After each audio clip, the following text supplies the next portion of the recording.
Welcome to NV Edu class. Please इस video को like करें, शेयर करें और अगर अभी तक सब्सक्राइब नहीं किया है तो रेड बटन दबाकर सब्सक्राइब करें। हेलो स्टूडेंट्स, आज हम पढ़ेंगे क्रॉप प्रोडक्शन, जो कि हम पिछले लेक्चर में आपको पढ़ा ही चुके हैं और इसका हम थर्ड पार्ट अब पढ़ाने जा रहे हैं, जिसमें अभी हमने पीछे पढ़ा था कि किस तरीके से हमें मिट्टी को तैयार करना है, कैसे हमें सिंचाई करनी है, कहाँ पानी की व्यवस्था होनी चाहिए, कैसी होनी चाहिए। तो इस सब के बारे में अभी तक हमने पढ़ा था। नेक्स्ट इसी से रिलेटेड हमारा टॉपिक आता है green revolution. What is green revolution? It is a program that began in 1960, refers to the dramatic increase in agriculture productivity due to the use of genetically improved varieties of seeds. Green revolution से related एक scientist हुए doctor MS Swaminathan, जो कि उनको premiere green revolution scientist माना जाता है। इन्होंने ग्रीन रिवॉल्यूशन से रिलेटेड काफ़ी काम किया। उन्होंने मैक्सिको से बहुत सारे सीड्स को यहाँ पर लेके आए और उन्होंने यहाँ पर हमारे इंडियन सीड से उसको हाइब्रिड करके एक हाइब्रिड वैरायटी तैयार की काफ़ी सारी। तो इनका नाम मेन आता है ग्रीन रिवॉल्यूशन से related. He brought a variety of seeds developed in Mexico and cross breeds them with the local variety of India to obtain a hybrid variety. The hybrid variety yielded more grains than the traditional types. His pioneering efforts in plant biotechnology have helped transform India from a famine-prone food importer to an agricultural self-sufficient nation. इसका उन्होंने कहा है कि जो doctor Swaminathan हुए scientist, उन्होंने green revolution पे बहुत ज़्यादा काम किया कि किस तरीके से हमको यहाँ पर पेड़ पौधों से रिलेटेड कैसे हम प्रोडक्शन को बढ़ा सकते हैं।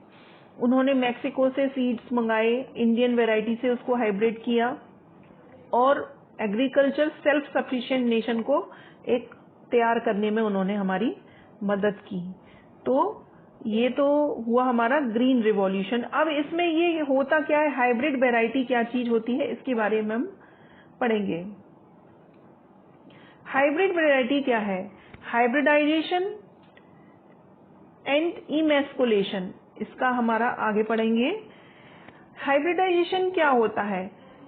हाइब्रिडाइजेशन का मतलब होता है कि हम एक प्लांट के जो फूल होते हैं उसमें पॉलन ग्रेन्स होते हैं। उन पॉलेंस, ये जो एक फूल है, पहले हम इसका समझ लेते हैं कि ये एक फूल है और ये फूल में जो है ये एंथर है, एंथर फिलामेंट, ये स्टेमन का पार्ट होता है। ये इस तरीके से ये यहाँ पर इस तरीके से ये फिलामेंट होते हैं और यहाँ पर ये एंथर और एंथर सैक होती है। इसमें जो एंथर्स होते हैं इसमें पॉलन ग्रेन्स होते हैं और ये है स्टेमिगोस्टाइल, ये इसका फीमेल पार्ट है और ये इसका मेल पार्ट है। ये मेल पार्ट होता है और ये होता है फीमेल पार्ट। स्टिग्मास्टाइल और ओवरी, ओवरी जो होता है ये फीमेल पार्ट होता है। तो इस तरीके से एक फूल के अंदर मेल और फीमेल दोनों पार्ट्स पाए जाते हैं, जिसको हम बोलते हैं हर्माफ्रोडाइट। इस सिचुएशन को बोलते हैं हर्माफ्रोडाइट।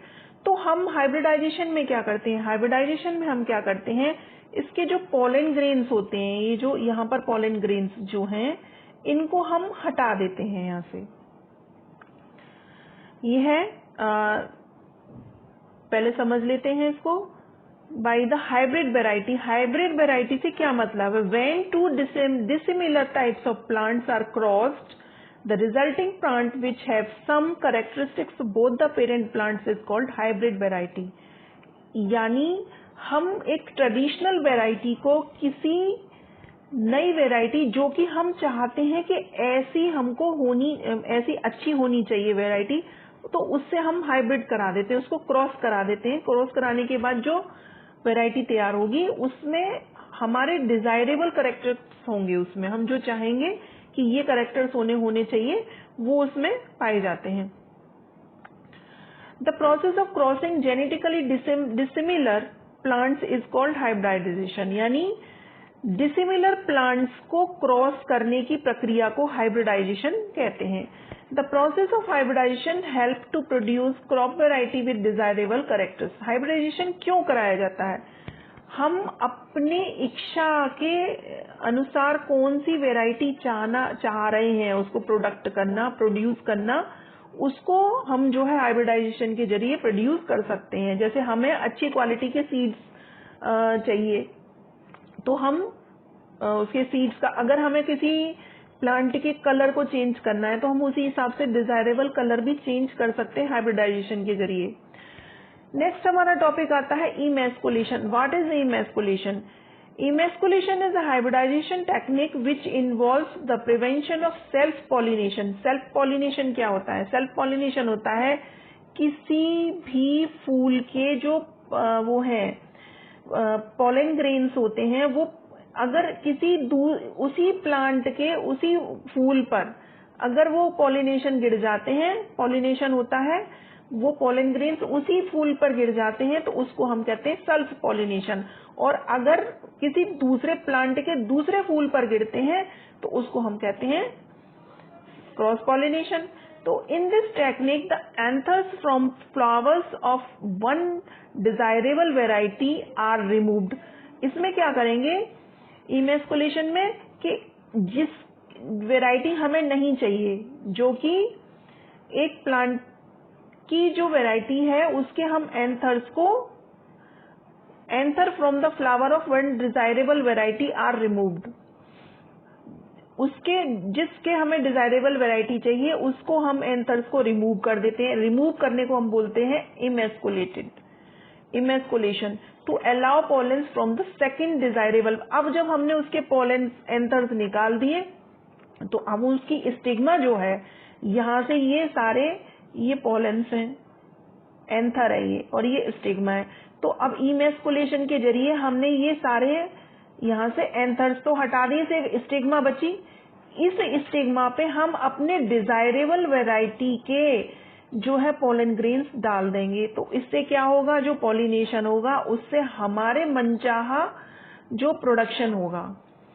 इमेस्कुलेशन में ये एक थैली बांध देते हैं हम इसके आगे कि ये उसमें हवा के जो कण उसमें आके ना मिल जाए एंड कोई और दूसरे प्लांट के या उड़ के ना आ जाए, तो इसलिए हम थैली नुमा एक स्ट्रक्चर में इसको बांध देते हैं धागे से। इमेस्कुलेशन यहाँ से इसके पोलन ग्रेन्स को हमने निकाल दिया, ये पोलन ग्रेन्स को निकाल दिया। तो ये तो हुआ हमारा हाइब्रिडाइजेशन एंड इमेस्कुलेशन। नेक्स्ट हमारा आता है क्रॉप प्रोडक्शन, क्रॉप प्रोडक्शन से रिलेटेड है हमारा क्रॉप रोटेशन। अब क्रॉप रोटेशन क्या होता है? It is a practice of growing 2 or more dissimilar crops on the same patch of land on one after other।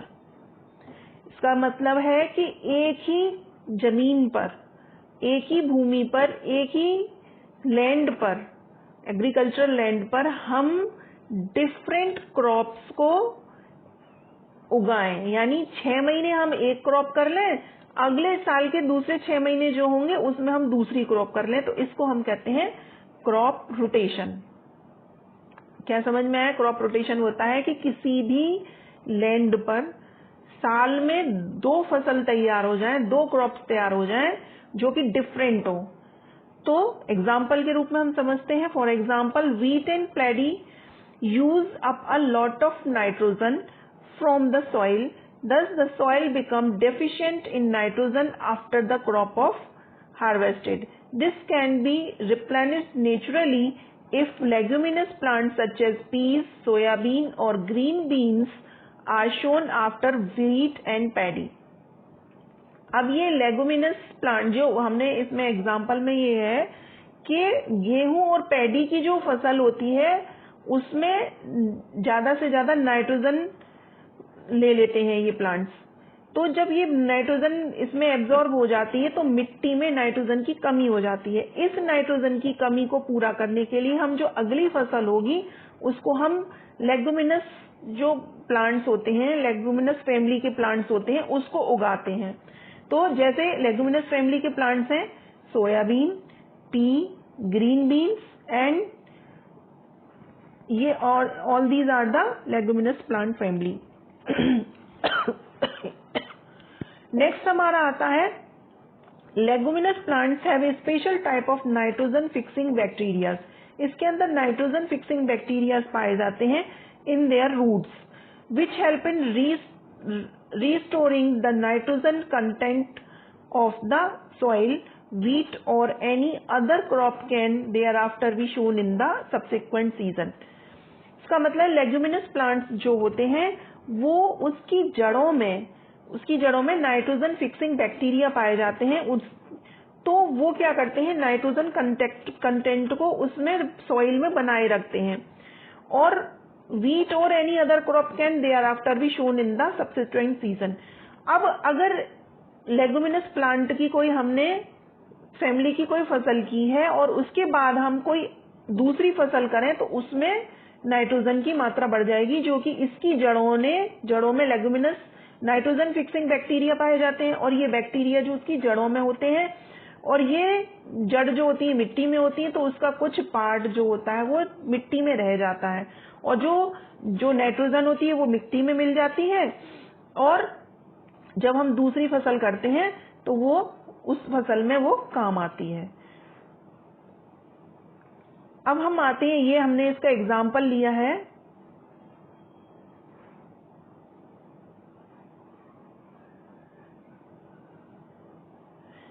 जैसे कि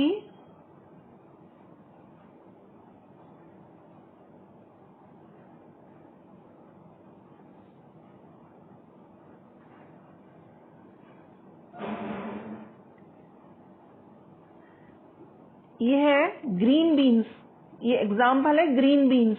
ये जो होती हैं इसकी जड़ों में वो पाए जाते हैं, नाइट्रोजन फिक्सिंग बैक्टीरियाज पाए जाते हैं। और ये सोयाबीन में भी पाए जाते हैं nitrogen fixing bacterias.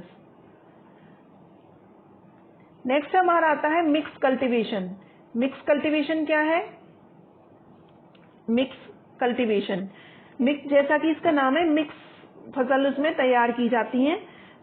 In mixed cultivation, two or more different types of crops are shown in the particular field at the same time. इसमें पहला जो था हमारा, उसमें ये था कि एक ही लैंड पर 6 महीने एक फसल उगा दी, 6 महीने दूसरी फसल उगा दी। लेकिन मिक्स कल्टीवेशन में क्या है, हम एक ही साथ एक ही समय पर 2 फसल या 3 फसल तैयार करते हैं। उसमें क्या होता है, हमें मल्टीपल जो है वो क्रॉप्स मिल जाती हैं सेम टाइम पर। तो in mix cultivation 2 or more different types of crops are shown in the particular field at the same time.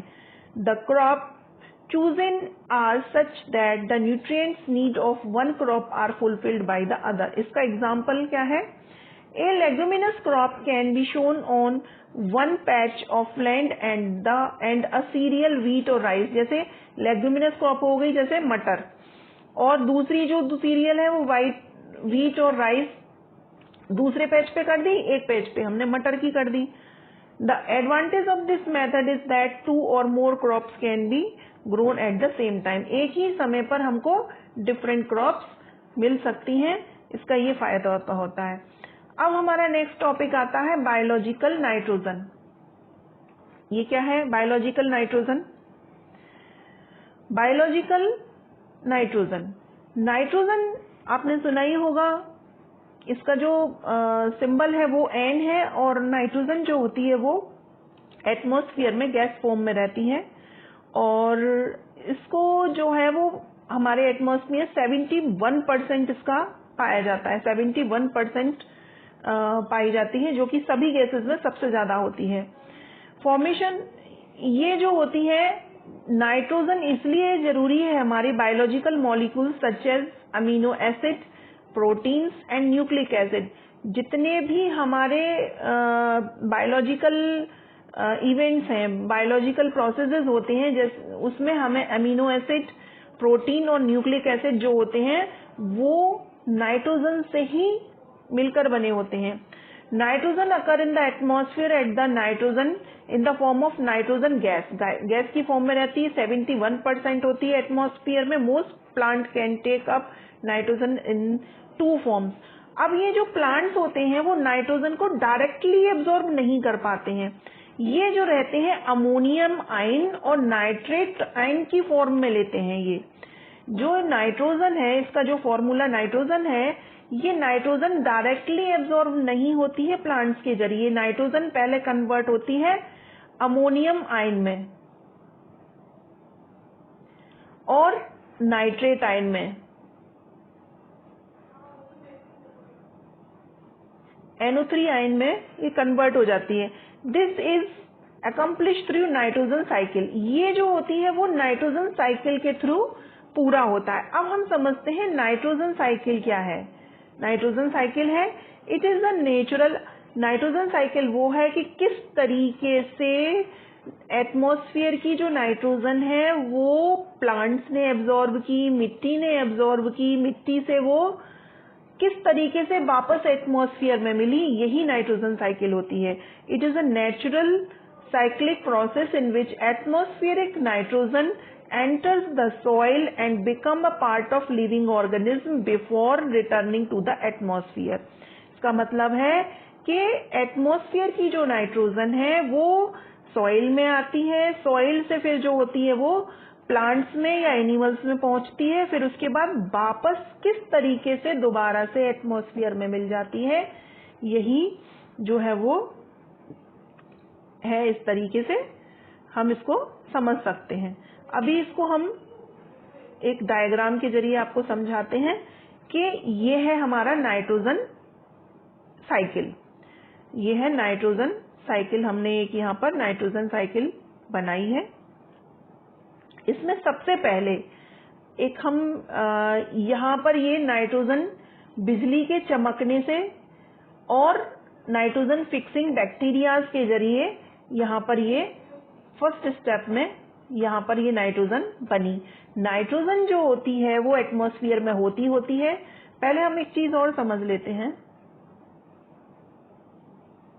इससे पहले ये समझते हैं कि कैसे जो है nitrogen cycle involves following steps. Nitrogen cycle ये इन स्टेप्स में हम कंप्लीट होती है। पहले इसको हम थियोरिटिकल समझ लेते हैं, फिर इसको हम डायग्राम से समझते हैं।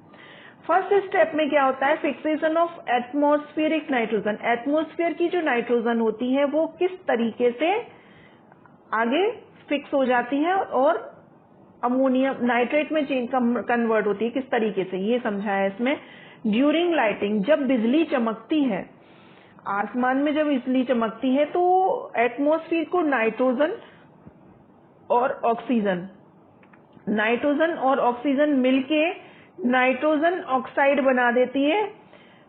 During high energy electrical discharge in the atmosphere, this dissolve in rain to form nitric acid.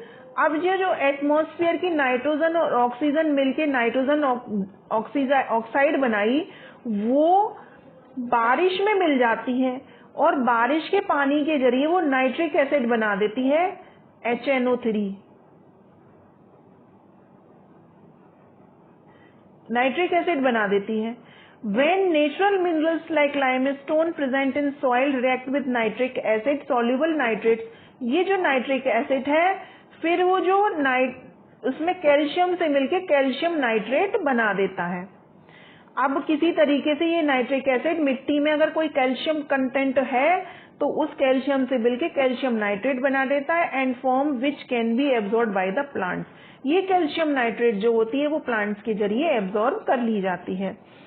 फिर दूसरा हमारा नाइट्रोजन फिक्सेशन का है बाय नाइट्रोजन फिक्सिंग बैक्टीरिया। अभी हमने पहले ही बताया था कि जो लेग्यूमिनस फैमिली के प्लांट्स होते हैं उनकी जड़ों में जो होता है वो बैक्टीरियाज, नाइट्रोजन फिक्सिंग बैक्टीरियाज पाए जाते हैं और जो लेग्यूमिनस फैमिली के प्लांट्स होते हैं उन सभी में पाए जाते हैं, जैसे मटर है, सोयाबीन है, पीज, बीन्स फैमिली के जितने भी होते हैं प्लांट्स, उन सबकी जड़ों में ये लेग्यूमिनस प्लांट्स जो होते हैं उसमें नाइट्रोजन फिक्सिंग बैक्टीरियाज पाए जाते हैं। These bacterias can be convert atmospheric nitrogen directly soluble nitrate. In nitrogen fixing bacteria का काम क्या है, जो एटमॉस्फेयर की नाइट्रोजन है उस नाइट्रोजन को कन्वर्ट कर देता है वो नाइट्रेट में कन्वर्ट कर देता, और ये जो नाइट्रेट होती है वो डायरेक्टली एब्जॉर्ब कर ली जाती है एनिमल्स और प्लांट्स के जरिए। तो ये तो हो गया हमारा फर्स्ट स्टेप। अभी हमारा सेकंड स्टेप आता है कि nitrogen fixed as nitrates is taken up directly by the plants and incorporated in their tissues as plants proteins. अब ये जो नाइट्रोजन बन गई, जो नाइट्रोजन से नाइट्रेट्स जो बन गए, ये नाइट्रेट्स जो होते हैं डायरेक्टली प्लांट्स के द्वारा एब्जॉर्ब कर लिए जाते हैं, ये मिट्टी में मिल जाती है और मिट्टी जो है वो प्लांट्स में, मिट्टी के जरिए वो प्लांट्स में पहुंच जाते हैं नाइट्रेट्स। अब ये थर्ड पॉइंट आता है हमारा, the nitrogen that passes through the food chain from plants to herbivores and then carnivores. अब ये प्लांट्स में पहुंच गई। प्लांट्स जो होते हैं वो हर्बीवोर्स होते हैं यानी प्रोड्यूसर्स होते हैं, प्लांट्स प्रोड्यूसर होते हैं, और प्रोड्यूसर जो होते हैं वो हर्बीवोर्स यानी जो घास खाने वाले, जो प्लांट्स खाने वाले एनिमल्स होते हैं उनको हर्बीवोर्स कहते हैं। ये हर्बीवोर्स के जरिए प्लांट्स खा लिए जाते हैं, यानी वो जो नाइट्रेट थे वो हर्बीवोर्स में पहुंच गए। अब इन हर्बीवोर्स को अगर कार्निवोर्स ने खाया है तो वो जो है कार्निवोर, मतलब वो नाइट्रेट्स कार्निवोर्स में भी पहुंच गई। तो हमारा इस तरीके से ये नाइट्रोजन थर्ड स्टेप कंप्लीट हुआ कि वो प्लांट्स में और एनिमल्स में पहुंच गई। फोर्थ हमारा स्टेप आता है when plants and animals die. जब प्लांट कोई डेड हो जाता है, डिकेड हो जाता है, तो वो क्या होता है, फिर से मिट्टी में मिल जाता है। तो यानी वो जो नाइट्रेट थी वो डायरेक्ट फिर मिट्टी में मिल गई। अब अगर कोई एनिमल मर जाता है तो वो भी फिर मिट्टी में मिल जाता है, तो वो जो फिर से मिट्टी में आ गई, यानी प्लांट के जरिए और एनिमल के जरिए वो डायरेक्टली फिर से मिट्टी में आ गई। तो die the nitrogenous compounds present in them are decomposed into the ammonia and ammonium compounds. ये जो डिकेड कंपाउंड्स होते हैं नाइट्रेट की फॉर्म में इनमें एनिमल्स में पहुंचे, प्लांट्स में पहुंचे, फिर देन वो अमोनियम कंपाउंड में जब वो डैमेज हो जाते हैं, एनिमल अगर खत्म हो जाता है, प्लांट्स अगर डिकेड हो जाता है, तो फिर से वो अमोनियम कंपाउंड में कन्वर्ट हो जाते हैं और फिर से मिट्टी में मिल जाते हैं। हमारा फिफ्थ पॉइंट आता है some of these compounds are taken by plants and rest are converted into nitrates by nitrifying bacteria present in the soil. अब ये जो कंपाउंड्स जो होते हैं प्लांट्स में, कुछ तो वो नाइट्रेट्स में कन्वर्ट हो जाते हैं और कुछ जो है वो नाइट्रीफाइंग बैक्टीरिया जो होते हैं प्लांट उसमें मिट्टी में, वो उसके जरिए जो है नाइट्रेट्स में कन्वर्ट हो जाते हैं। हमारा सिक्स पॉइंट आता है nitrates can be absorbed by plants और converted to free nitrogen by denitrifying bacteria and return to the atmosphere. अब हम अपना पिछले उस पे आ जाते हैं कि कैसे हम ये साइकिल हमने समझी। सबसे पहले हमने समझा कि एटमॉस्फेयर की जो नाइट्रोजन है वो यहाँ पर ये नाइट्रोजन बिजली की चमक हुई, बिजली चमकी, तो ये नाइट्रोजन प्लस ऑक्सीजन मिलके क्या बना देती है, नाइट्रोजन लाइटनिंग होती है तो नाइट्रिक एसिड बन जाता है। और ये नाइट्रिक एसिड जो होता है वो बारिश के पानी के जरिए फिर से मिट्टी में मिल जाता है यहाँ पे आके। और एक तो हो गई है बिजली के जरिए, दूसरी नाइट्रोजन फिक्सिंग बैक्टीरिया जो होते हैं कन्वर्ट नाइट्रोजन इनटू नाइट्रेट्स, ये नाइट्रेट्स में, तो यानी नाइट्रोजन और ऑक्सीजन मिलके नाइट्रिक एसिड बना। और ये जो नाइट्रोजन फिक्सिंग बैक्टीरिया होते हैं वो नाइट्रोजन को कन्वर्ट कर देते हैं नाइट्रेट्स में, तो यानी ये जो नाइट्रोजन कन्वर्ट हो गई नाइट्रेट में फर्स्ट स्टेप में हमारे। ये हमारा हो गया फर्स्ट स्टेप। अब ये सेकंड स्टेप जो होता है, ये सेकंड स्टेप यहाँ पर, ये जो नाइट्रेट है फॉर्म्ड इन सॉइल, ये जो नाइट्रेट है सॉइल में आके मिल गई। ये जो सॉइल में से जो नाइट्रेट्स है वो ले ली गई किसके जरिए, प्लांट्स के जरिए। Plants take up nitrates and other nitrogen compounds from soil. Soil में ये कंपाउंड यहाँ पर सेकंड स्टेप कंप्लीट हो गया कि इसको प्लांट ने ले लिया। ये जो प्लांट पहुंच गया, प्लांट में मिट्टी में आ गई, मिट्टी से प्लांट में ले लिया। अब इस प्लांट को या तो ये कोई जानवर खाएगा, इस प्लांट को किसी जानवर ने खा लिया, तो ये जो यहाँ नाइट्रेट थे वो हमारे एनिमल्स में भी पहुंच गई। तो ये किस फॉर्म में हो गई?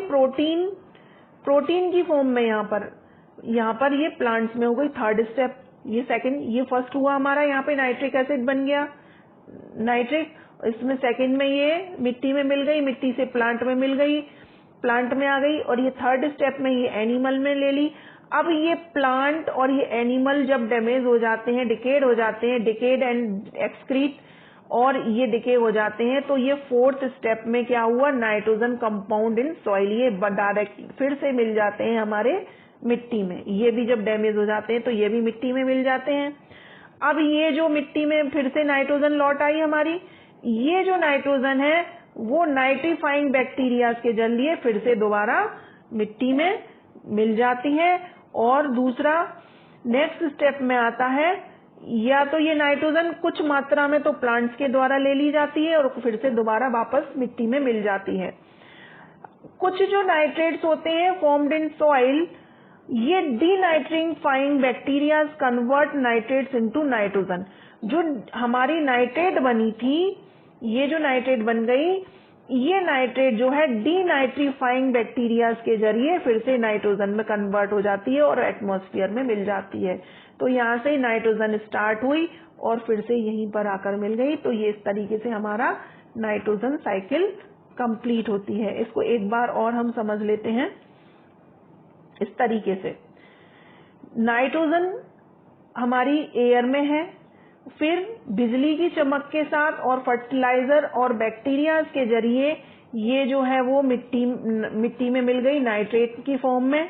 ये जो नाइट्रेट की फॉर्म थी वो प्लांट्स ने ली, इस प्लांट्स को एनिमल ने खाया, एनिमल ने ले लिया, तो ये जो नाइट्रोजन थी वो नाइट्रेट्स के जरिए प्लांट्स में चली गई, फिर एनिमल्स में चली गई। ये एनिमल डिके हो गए, उनके जरा एक्सक्रीट निकला, और ये जो प्लांट भी डिके हो गए। जब ये दोनों डैमेज हो गए, खत्म हो गए, तो फिर ये नाइट्रोजन कंपाउंड्स फिर से मिट्टी में मिल गए। ये नाइट्रोजन कंपाउंड जो है वो नाइट्रीफाइंग बैक्टीरिया के जरिए फिर से नाइट्रेट में चेंज हो जाते हैं, और ये जो नाइट्रेट होती है वो डीनाइट्रीफाइंग बैक्टीरिया के जरिए फिर से नाइट्रोजन में चेंज कर दी जाती है। तो इस तरीके से नाइट्रोजन से नाइट्रेट बने, और ये नाइट्रेट से फिर डीनाइट्रीफाइंग बैक्टीरिया के जरिए फिर से नाइट्रोजन में चेंज हो गया। तो ये हमारा नाइट्रोजन साइकिल कंप्लीट हुई। ये हमारा इस लेसन का सबसे इम्पोर्टेंट पार्ट होता है नाइट्रोजन साइकिल, और अधिकतर एग्जाम्स में पूछा जाता है। तो आप सभी से रिक्वेस्ट है कि आप इसको अच्छे से समझें और तैयार करें। ये कम से कम 3 मार्क्स का क्वेश्चन एक जरूर आता है। नेक्स्ट हमारा टॉपिक आता है नाइट्रोजन फिक्सेशन। नाइट्रोजन फिक्सेशन, जैसा कि अभी हमने पिछले टॉपिक में बताया कि लेग्यूमिनस फैमिली के जो जितने भी प्लांट्स होते हैं उसके अंदर जो है वो उसकी रूट्स में nitrifying bacteria, nitrogen fixing bacteria पाए जाते हैं। तो क्या है? It is a process by which free atmospheric nitrogen is converted into nitrogen compounds mainly soluble nitrates.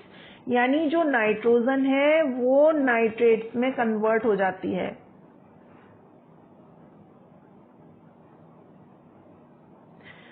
Nitrogen nitrates में कन्वर्ट हो जाती है, जो कि सॉल्युबल फॉर्म होती है नाइट्रेट की, सॉल्युबल फॉर्म में कन्वर्ट हो जाती है।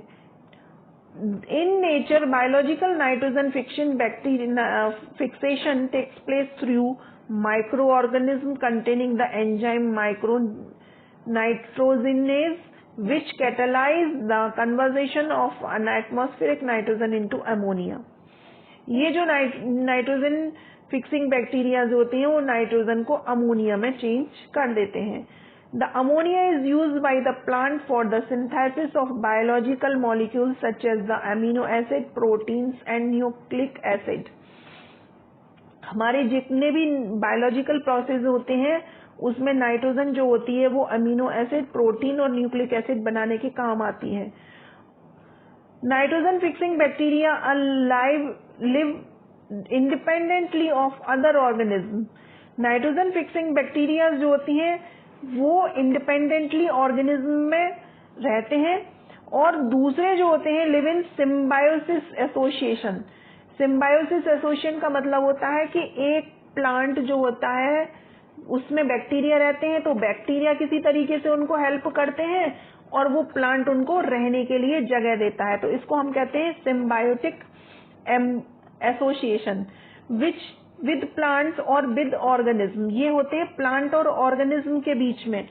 जैसे कि एग्जांपल है इसका लेगुमिनस प्लांट्स जो होते हैं वो नाइट्रोजन फिक्सिंग बैक्टीरिया को अपने में रहने के लिए जगह देते हैं, अपनी जड़ों में उनको रहने के लिए जगह दे देते हैं, और उसके बदले में ये बैक्टीरिया उसको नाइट्रोजन प्रोवाइड कराते हैं।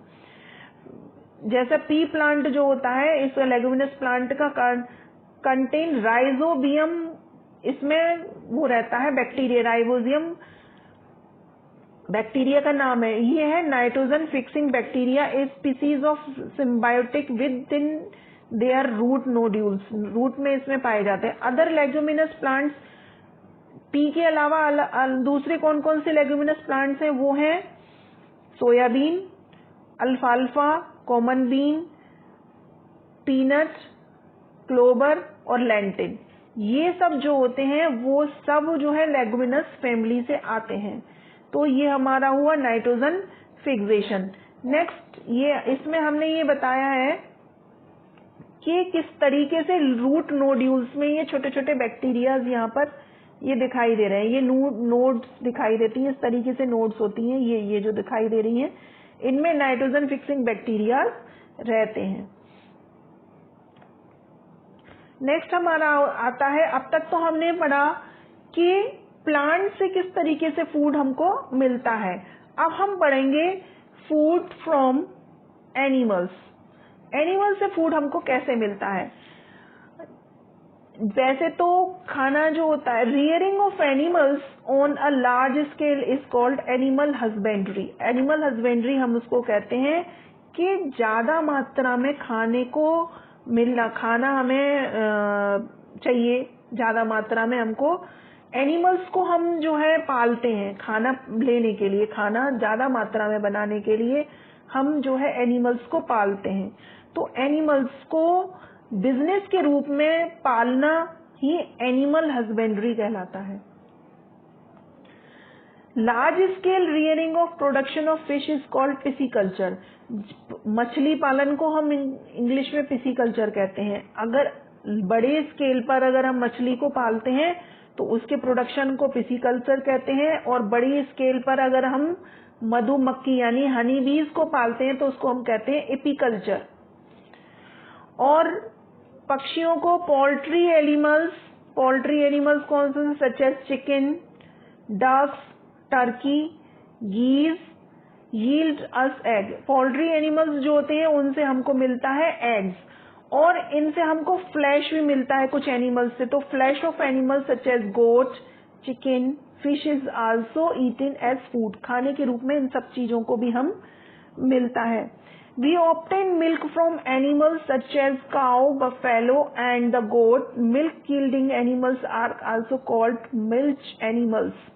Milk is used to prepare a variety of dairy products such as ghee, curd and cheese. जो दूध होता है दूध से ही बनता है घी, दही और पनीर। तो किस तरीके से एनिमल काम में आते हैं, एनिमल को हम पालते हैं, एनिमल को पालन को हम कहते हैं एनिमल हस्बेंड्री। बड़े स्केल पर जो है मछलियों को पालने को हम पिसीकल्चर कहते हैं, मधुमक्खियों को पालने को हम एपीकल्चर कहते हैं। पोल्ट्री एनिमल्स जिनसे कि हमको अंडे मिलते हैं वो पोल्ट्री फॉर्म्स होते हैं, और अंडे जो हैं काफी लोग खाते हैं उसको, और इसका जानवरों का फ्लैश भी यानी मांस भी खाया जाता है। किस किस का खाया जाता है, गोट का, चिकन का, फिश का, इनका खाने, इसमें मांस खाने के काम आते हैं, फूड को प्रोवाइड होता है फ्लैश के जरिए, और दूध मिलता है, दूध से डिफरेंट मिल्क प्रोडक्ट्स बनते हैं। तो ये तो हुआ हमारा फूड फ्रॉम एनिमल्स। नेक्स्ट हमारा टॉपिक आता है व्हाइट रिवॉल्यूशन। अभी हमने पढ़ा था ग्रीन रिवॉल्यूशन, अब हम पढ़ेंगे व्हाइट रिवॉल्यूशन इन इंडिया। क्या है व्हाइट रिवॉल्यूशन? व्हाइट रिवॉल्यूशन का मतलब है दुग्ध क्रांति, यानी दूध से related. In 1970, a program called Operation Flood was launched in India by National Dairy Development Board. The program aimed at creating a national-wide milk grid. इसका मेन एम था कि मिल्क ग्रिड पूरे भारत में नेशन वाइड इसको provide कराए, मतलब तैयार कराया जाए। Operation flood was a huge success and resulted in making India one of the largest producer of milk and milk product. उसका मेन मकसद था ऑपरेशन फ्लड का कि इंडिया में अधिक मात्रा में मिल्क प्रोड्यूसर बने और मिल्क से बनने वाले प्रोडक्ट्स का प्रोड्यूसर बने। फॉर दिस रीजन, इस कारण operation flood is also referred to as the white revolution in India. इसी ऑपरेशन फ्लड को ही उन्होंने व्हाइट रिवॉल्यूशन का नाम दे दिया। The programme also help dairy farmers to take direct control to their business by the resolving malpractices by milk traders and merchants. तो इस रिवॉल्यूशन के जरिए किसानों को बहुत फायदा हुआ। किसानों को मतलब जो कि दुकानदार थे, किसान सॉरी बोल गए, जो भी इसके मर्चेंट थे जो दूध का व्यापार करते थे, उनको काफी हेल्प मिली और अधिक से अंदर उनको ट्रेनिंग भी दी गई इससे रिलेटेड। तो व्हाइट रिवॉल्यूशन रिलेटेड है मिल्क से और ऑपरेशन फ्लड इसी से रिलेटेड है। तो ये आज हमारा ये चैप्टर कंप्लीट होता है और ये जो है आशा है आपको अच्छे से समझ में आ गया होगा।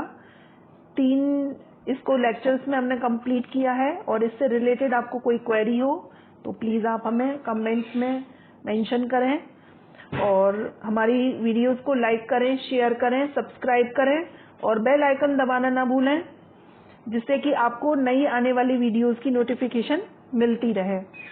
बेल आइकन दबाएंगे तभी आपको हमारा नए वीडियोस की लिंक मिल पाएगा। So thank you, good bye.